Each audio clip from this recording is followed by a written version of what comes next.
আসসালামু আলাইকুম। কত বড় ডেঞ্জারাস বিষয় জাস্ট ভাবেন।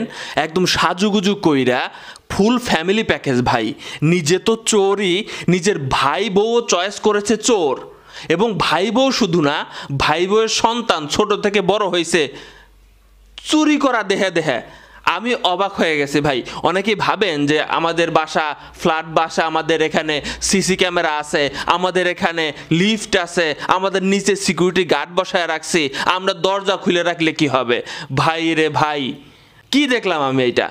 তিনজন মানুষ, দুইজন একজন খুব বয়স্ক, আরেকজনের বয়স একটু কম, আরেকটা মেয়ের আর একটা বাচ্চা ছেলে, তিনজনের প্যাকেজ। এরা কি করে?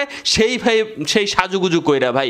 এখন যদি নিজ দিয়ে আসে, দারোয়ানি বা কি বলবে? সবসময় দারোয়ান কিন্তু কথা বলে না, কারণ কথা বললে যদি সে ইনসাল্ট হয়, সে যদি সত্যিই ফ্ল্যাটের কোনো বাসিন্দা হয়, তো সেক্ষেত্রে নিচে হয়তো বা সে কোনো কিছু বলে উপরে চলে আসে, লিফটের মাধ্যমে সে আসে। আসার পরে তার সর্বপ্রথম কাজ হয় কি দেখেন, সে আসার পরে প্রথমে বাচ্চাটারে পাঠায় দেয়। কারোর দরজা খোলা থাকলে, সেই দরজা খোলা থাকলে বাচ্চাটারে বলে তুই যা ভিতরের পরিবেশটা দেখায়, ভিতরের পরিবেশ কি। বাচ্চা যা দেখে যে ভিতরের পরিবেশ কি, আপনি রুমে বসে মোবাইল টিপতেছেন, আপনার আর রুমে তো জিনিসপত্র আছে, সেই রুমের জিনিসপত্রের দিকে আপনার কোনো খোঁজ খবর নাই, খেয়াল নাই, বা সেই রুমে মানুষজন নাই, সেইগুলো এরা টার্গেট করে ভাই। তো বাচ্চাটা এসা তার বাপ মারা এসে ইনফরমেশন দেয় যে হ্যাঁ ওই ঘরে একজন মোবাইল টিপতেছে মনে হইলো, আরেক ঘর পুরো ফাঁকা, মনে হচ্ছে ভালো মাল করে পাওয়া যাবে। তখন তিনজনের দল একজন সিঁড়ির ঘরে যায় দাঁড়ায় থাকে, এবং মা এবং কি বলবো তার ভাই বউয়ের ছেলে দুইজন ঢোকে। ঘরে ঢুকে একটু নড়াচড়া করার পরে দেখে যে কেউ নাই।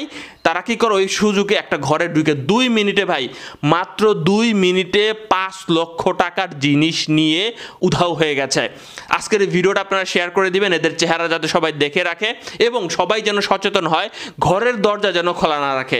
দর্শক শ্রোতা, এই অভিনব কায়দায় সে শুধুমাত্র একটা জায়গায় চুরি করেছে এমন না। এখন যদি আপনারা বলতে পারেন যে ভাই যদি আসলে লোকটা জায়গা যেত তাহলে কি হইতো, বা লোকটা যদি চলে আসতো কি হইতো? আমি নিজে দেখছি ভাই, আমার ফ্ল্যাটে হঠাৎ করে একটা মহিলা ঢুকে পড়ে বলতেছে যে ওহো ভুলে ঢুকে পড়ছি, ভুলে ঢুকে পড়ছি ভাই। যারা ব্যাচেলার পোলাপাইন আছে তাদের যে কত মোবাইল চুরি হয়েছে এইভাবে ভাই, বলার বাইরে। তো আপনারা আজকের এই ভিডিওটা শেয়ার করবেন।